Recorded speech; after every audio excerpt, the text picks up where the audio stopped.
itu usaha udah dari 17, puji Tuhan udah sebesar kayak sekarang ya. Tapi ya, waktu itu hampir aja keluarga Ai jadi orban kena guna-guna.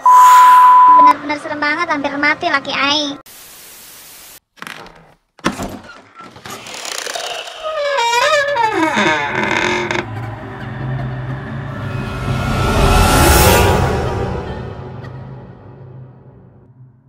Nah guys, kemarin-kemarin kan kita udah membahas sabun Mibel sama lotionnya Mibel. Nah kira-kira kalau buat kulit nih, itu kita pakai sabun sama lotion aja udah cukup belum sih? Jawabannya belum geng, karena ada satu lagi nih, body scrub. Soalnya gimana pun juga kan kita beraktivitas tiap hari ya, atau kalian yang rebahan tiap hari pun, itu yang namanya daki ya, nempel di kulit gengs, kudu digosok. Karena kalau kita mandinya pakai sabun aja nih, itu kan hanya kayak membersihkan di permukaan kulit aja. Tapi kadang-kadang tuh daki-daki yang nempel banget tuh susah keangkatnya, nggak ikut. Makanya sebelum sabunan, sebenarnya dianjurin tuh pakai body scrub dulu nih. Nah, body scrub dari Mibel ini tuh beda gengs, karena selain bahan dari Mibel itu vegan, yang pastinya aman buat kulit ya. Body scrub ini tuh aman juga dipakai buat daily atau tiap hari. Kan soalnya ada tuh emang body scrub merek lain yang kadang-kadang tuh butirannya gede-gede atau kandungannya itu kayaknya cuman aduh mending dipakai 1-2 kali seminggu aja lah, jangan sering-sering. Soalnya malah bisa ngerusak kulit. Nah, tapi kalau body scrub dari Mibel nggak kayak gitu. Ini bisa dipakai daily karena butiran scrub itu halus pisan. Jadi cocok banget buat memaksimalkan pembersihan kotoran-kotoran tuh sampai halus gitu kulitnya. Baru deh bilas pakai sabun mandi. Dan seperti body wash atau body lotionnya, produk body scrub Mibel ini itu juga punya 3 varian. Yang biru untuk melembabkan kulit, yang pink untuk melembutkan kulit, dan yang kuning untuk mencerahkan kulit. Jadi mulai sekarang, tambahin ritual mandi kalian dengan pakai body scrub. Dan kalau mau aman, pakai body scrubnya ya produk Mibel ini. Klik link pembelian via Shopee yang ada di bawah. Atau langsung follow aja Instagram Mibel buat info-info selengkapnya.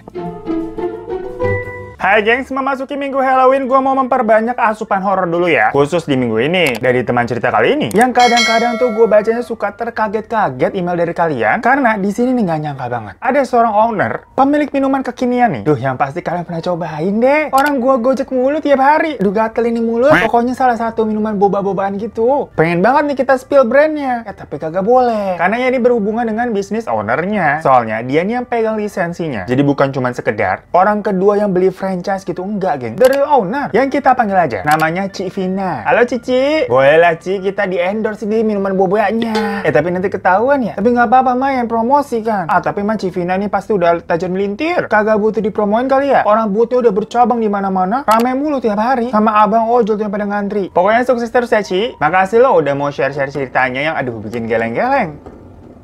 Nah tuh, suara apa lagi kan? Ini belum mulai ceritanya, nih belum mulai. Bentar aja udah ganggunya. Ada cepet banget.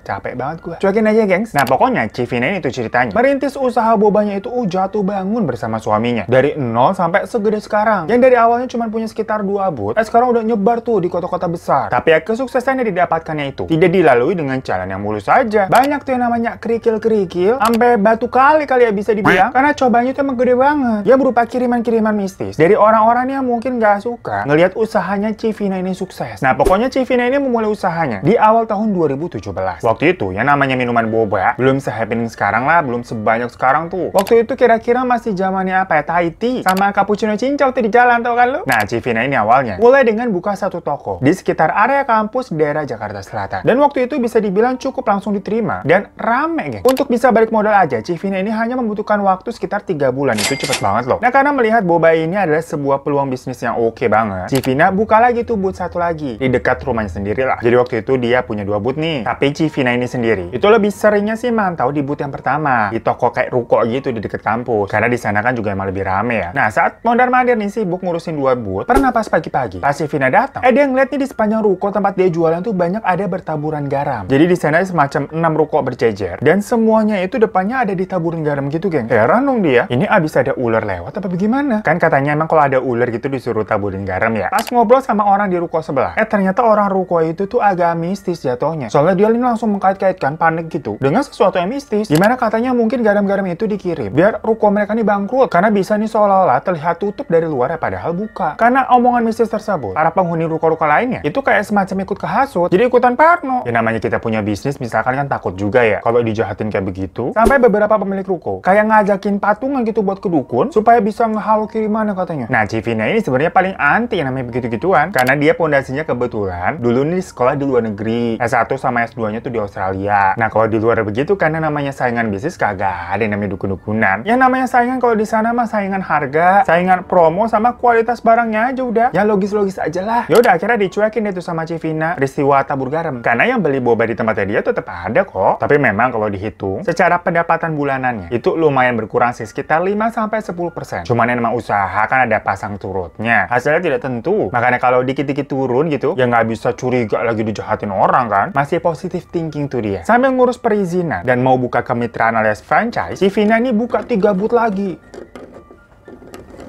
Ih, suara apa sih? Pokoknya salah satunya tuh bukanya di mall gede. Nah, apa tuh? Assalamualaikum. Jalan-jalan aja lu di atas gua kagak sopan. Nah, pokoknya kan buka di mall gede makin jaya tuh kelihatannya. Tapi tahu-tahu ada kejadian aneh lagi. Di toko pertama tuh di ruko deket kampusnya tadi. Yang kali ini di sepanjang 6 ruko itu ditaburin kayak semacam bunga-bunga kembang gitu, geng. Sama ada tanah-tanah juga yang kata orang itu tanah kuburan. Tapi saat itu Civina nggak ngeliat sendiri kayak peristiwa garam tabur tadi. Dia taunya diceritain tuh sama karyawannya. Nah, katanya orang-orang di ruko tuh masing-masing pada ketar-ketir sama kejadian yang baru ini. Soalnya emang nggak tahu kebetulan apa gimana ya. Penjualan bulan itu di 6 toko ini berjejer tuh di ruko, semuanya merosot serentak, geng. Sampai sebenarnya Civina nih yang udah istilahnya jarang turun langsung karena dia udah punya banyak karyawan kan, udah jadi bos. Akhirnya dia jaga lagi tuh di booth yang di ruko kampus tadi. Nah, di situ Civina nih ngulik-ngulik nih sama customernya. Kayak kalau ada yang datang dia nanyain, kira-kira rasanya ada yang kurang nggak atau ada masukan nggak? Ya SOP selayaknya buka usaha survei ke pelanggan gimana sih? Nah, sampai ada salah satu pelanggannya nih yang udah lama tau-tau datang. Terus nyeletuk, Civina udah lama gak kelihatan. Tumben-tumbennya udah jago, udah jadi bos. Lagi sibuk ya pasti ya, dari kemarin tokonya tutup terus. Nah, Civina denger gitu langsung bingung dong. Ah, tutup. Dia udah curiga nih sama karyawannya. Bandel apa dia nggak buka toko? Nah, karyawannya langsung gercep nanya. Yang tutup booth ini doang? Apa di ruko sederet? Nah, si customer tadi tuh bilang, sederet sih. Gua liat-liat buka tutupnya kayak gantian, kagak niat jualan. Makanya saya heran. Udah pada kaya bagaimana sih? Palingnya buka mulu tuh toko roti tuh di ujung tuh. Habis orang itu pulang, si karyawannya Civina ini tuh sumpah-sumpah kalau dia masuk terus kok, Bu. Buka tokonya tiap hari. Kagak bandel saya. Ya takutnya kan dituduh kan ya. Berapa bisa-bisa auto dipecat. Nah, Civina iseng lah ke sebelah tuh nanya ke ruko tetangga. Bener nggak karyawan dia nggak bandel alias on time tuh buka tutupnya? Dan tetangga-tetangganya itu pada bilang, kalau iya kita semua nih sederet buka terus kok. Tapi beberapa juga ternyata mengalami kejadian yang sama di mana customer mereka itu kayak komplain. Kok ini rukonya kalau ada keperluan kayak sering tutup sih, dikira sampai bangkrut. Nah, akhirnya Civina ini sempat ngobrol juga tuh sama ruko yang jual roti. Yang kata customer tadi tuh itu doang tuh yang buka mulu. Oh, dan dia cerita. Katanya memang sejak kejadian kayak ada garam tabur, dia pergi ke dukun buat bentengin dari hal-hal jahat. Karena kalau menurut dukunnya dia katanya, emang ada seseorang yang mau jahatin bisnis rukonya itu. Satu ruko lah pokoknya. Yang membuat toko-toko di situ kelihatan buka tutup secara bergantian, tergantung dari posisi makhluk yang dikirim katanya. Jadi ternyata ada makhluk hitam gede yang duduk di depan toko buat nutupin mata kita nih orang awam. Nah, kalau kebetulan misalkan rukonya Civina nih yang kedapetan didudukin sama makhluk itu depannya, ya otomatis orang-orang nih bakal ngelihatnya tokonya Civina ini tutup, padahal mah buka. Tapi makhluk itu gak berani duduknya di depan toko roti karena ada yang jagain tuh kiriman dari dukunnya si owner katanya. Walaupun menurut Civina nih cerita dari owner toko roti itu agak-agak absurd ya, tapi dia jadi kayak mulai aduh percaya nggak percaya nih. Tapi tetap pokoknya Civina nggak mau ikut-ikutan pakai dukun lah. Dia hanya berdoa aja menurut ajaran dan kepercayaannya dia buat dijauhin dari hal-hal yang jahat. Sampai akhirnya 4 dari 6 toko di situ ganti terus, geng. Maksudnya ganti usaha ya kan, mereka pada nyewa nih. Pokoknya nggak ada yang bertahan selama 3 bulan lebih lah. Nah, sebenarnya toko bobanya Civina ini itu juga omsetnya merosot banget, tapi ketutup kebetulan sama cabang-cabang lain karena kan cabangnya makin banyak nih dan franchise-nya juga udah mulai jalan. Jadi istilahnya karena toko yang di ruko kampus itu adalah toko pertama, walaupun jatuhnya rugi, Civina ini awalnya tetap mau mempertahankan sampai pokoknya tinggal toko roti sama toko bobanya Civina aja nih yang masih bertahan. Nah, tapi makin lama bukan cuma omsetnya aja yang menurun, tapi kok banyak kejadian-kejadian yang gak masuk akal yang membuat dia tuh jadinya nombok, gengs. Udah nggak ada pemasukannya bagus nih buat toko, kok dia malah ngeluarin duit lagi malah nombok. Kayak misalkan tahu-tahu nih mesin-mesin ataupun alat-alat yang buat bikin minumannya itu rusak, padahal kan kayak umurnya belum lama-lama bang. Terus bahan-bahannya tuh kayak semacam udah berubah rasa kayak kadaluarsa, padahal belum jatuh temponya kadaluarsa, tapi kan berarti harus dibuang dan nyetok yang baru, padahal yang beli juga cuma sedikit orangnya. Dan yang paling aneh adalah setiap ada orang yang dine in atau minum di situ, semuanya kayak pada ngerasa kepanasan, pada gerah, padahal ruang duduknya di dalam tuh ada AC-nya, dingin sebenarnya, tapi hawanya nggak enak. Karena makin lama merasanya makin nombok banyak, Civina memutuskan untuk merelakan dan cabut dari tempat itu sebelum ruginya makin besar. Dan yaudahlah, fokus aja sama cabang-cabang lain. Tapi pertanyaan untuk kejadian siapa yang kaya naburin garam sama bunga-bunga sama tanah kuburan itu, gak ada yang tahu geng sampai sekarang. Tapi kalau menurut Civina mengenai hal ini, karena yang ngalamin kan semua penghuni toko ya, jadi bukan kayak dendam atau benci ke salah satu toko doang nih semuanya kena. Ya kira-kira berarti itu kemungkinannya adalah dendam ke owner tempat rukonya kali ya, karena pada buka toko di situ kan nyewa doang, tapi kena apesnya. Atau memang ada misalkan kayak saingan di ruko wilayah lain, jadi kayak udah semacam saingan daerah gitu. Pokoknya semenjak Civina ini udah out dari ruko tersebut, semuanya berjalan lancar dan dia malah semakin cuan. Cuma nama usaha pasti ada aja terus cobaannya. Di 2020 kemarin, cobaannya bukan cuma pandemi doang ya, tapi Civina ini lagi-lagi mengalami sesuatu yang mistis yang jatuhnya bisa dibilang lebih parah, hampir merenggut nyawa. Tapi untuk kasus yang kali ini, dia akhirnya tahu siapa yang melakukan hal tersebut. Ini seru deh. Jadi 2020 awal pandemi kemarin, sebenarnya secara bisnis, usaha Civina bisa dibilang ya masih running. Karena kan kalau minuman masih bisa sistem delivery ojol ya, walaupun ya pastinya ada penurunan penjualan. Tapi sayangnya, hotel tempat suaminya bekerja terkena dampak yang serius dan lebih parah. Di mana hotel itu menawarkan pesangon yang lebih besar dari seharusnya sebenarnya buat para karyawannya nih yang mau resign. Istilahnya PHK secara halus lah. Setelah diskusi panjang, Civina sama suaminya bernama Ko Alvin itu sepakat buat resign aja deh dan fokus gedein usaha mereka bareng-bareng, atau bisa memakai uang pesangon itu untuk bikin usaha lain nih ceritanya. Ya udah, setelah kejadian itu beberapa bulan kemudian, Ko Alvin ditelepon nih sama temen deketnya. Bisa dibilang sebenarnya dulu nih mereka udah CS banget. Nah, temannya Ko Alvin itu bilang kalau dia kena PHK dan bingung mau cari kerja apa. Nah, akhirnya Ko Alvin waktu itu nawarin buat franchise bobanya aja. Nanti dikasih harga temen lah, gampang. Yang penting ada pemasukan dulu, lu nggak nganggur. Ya intinya sih niatnya baik. Tapi belum ada 2 bulan, temennya Ko Alvin tadi itu tau-tau datang ke rumah marah-marah sambil bilang kalau bisnisnya Ko Alvin ini payah karena bikin rugi. Dia juga bilang hasil cabang miliknya itu cuma buat nutup bayar karyawan aja. Dan di situ juga temennya malah minta duitnya dibalikin. Ya tapi kalau ngomongin bisnis kan nggak bisa ya, karena duitnya itu sebenarnya udah harga temen dan jatuhnya kayak itu tuh buat bikin booth sama order kayak bikin bahan-bahannya, jadi udah habis juga dong. Ko Alvin ini juga belum dapat untung apa-apa, jatuhnya mau bantuin. Dan dari situ hubungan Ko Alvin sama temennya ini jadi nggak bagus dan cenderung putus komunikasi. Nah anehnya setelah temennya itu bilang tadi bisnis Ko Alvin itu jelek tuh bobanya, tiba-tiba temennya itu bikin usaha boba juga geng, dengan pakai nama beda, cuman menu, rasa sama harganya mirip total, kayak cuman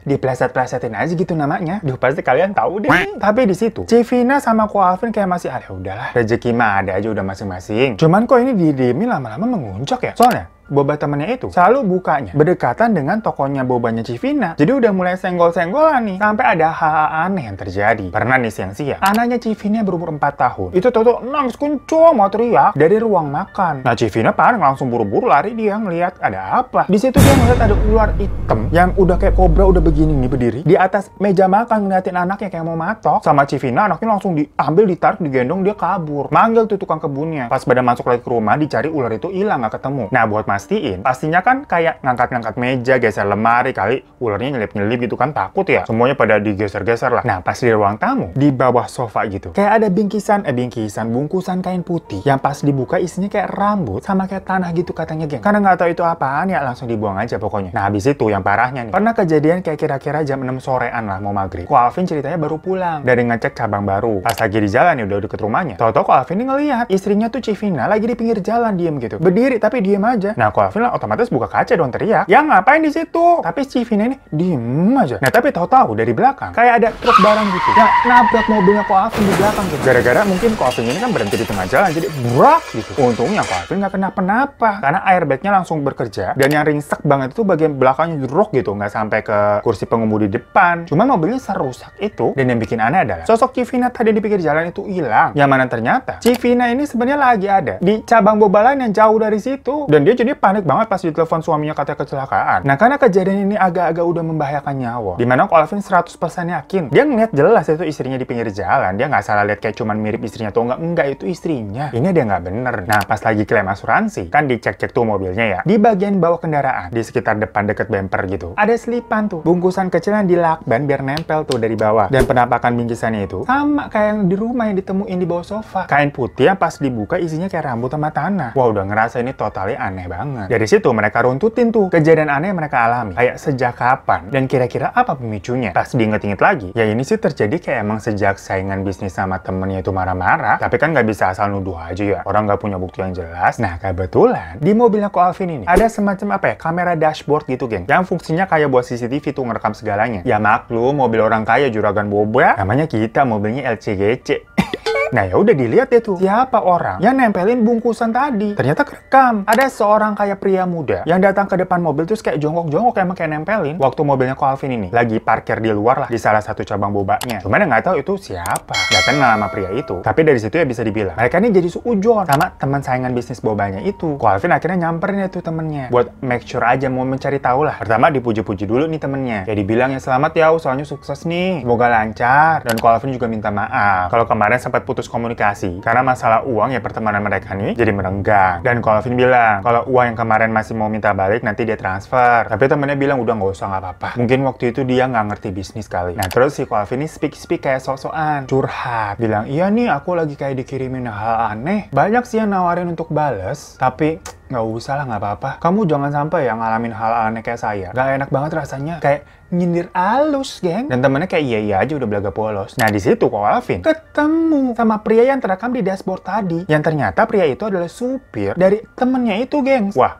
udah pasti nggak bener ini. Akhirnya dia inget-inget lagi tuh. Sebelum kejadian aneh-aneh di rumah, si temannya itu kan juga sempat emang datang ke rumah tuh marah-marah buat minta duitnya dibalikin. Itu kejadiannya di ruang tamu. Dan dia duduk di sofa itu. Nah jangan-jangan dia sendiri tuh yang jatohin bungkusan itu di bawah sofa. Ya habis selain temennya itu, nggak ada tamu lain yang datang. Jadi kayak siapa lagi? Cuman Ko Alvin sama Civina udah sepakat buat gak mau balas, gak mau main dukun-dukunan. Dan kayak cukup tahu aja lah. Dan semenjak kayak disindir begitu, udah nggak ada lagi tuh hal aneh yang terjadi. Karena mungkin ya bungkusan atau jimat-jimatan yang tadi tuh udah dibuangin semua. So itu pengalaman Civina dan Ko Alvin yang sebenarnya serem juga temennya sendiri. Yang kalau kebablasan tuh ya bisa kehilangan nyawa juga tuh. Anaknya udah mau dipatok ular sama Ko Alvinnya udah ditabrak tuh. Untung gak kenapa-napa kan. Dan sebenarnya ini jatuhnya udah kepergok ya. Kalau ternyata supir temannya itu tuh yang naruh bingkisan. Bungkusan ya, tadi bingkisan mulu kayak hadiah. Cuman yang mau marah-marah katanya takut tambah runyam aja. Dan untungnya memang gangguannya itu berangsur-angsur udah mulai menghilang. Jadi udah nggak usah diterusin, nggak usah diperkarain. Ya pokoknya buat Civani dan Ko Alvin, sukses terus ya usahanya. Ditunggu loh kiriman bobanya. Namanya kita jadi ngeluncak ya, bercanda. Dan buat kalian punya usaha, cerita dong gimana jatuh bangunnya yang kayak terberat tuh, apa yang pernah kalian rasain? Langsung komen di bawah ya. Dan yang punya cerita-cerita horor seperti biasa bisa kirim ke email ini. Terima kasih dan sampai jumpa lagi di teman cerita selanjutnya. Assalamualaikum.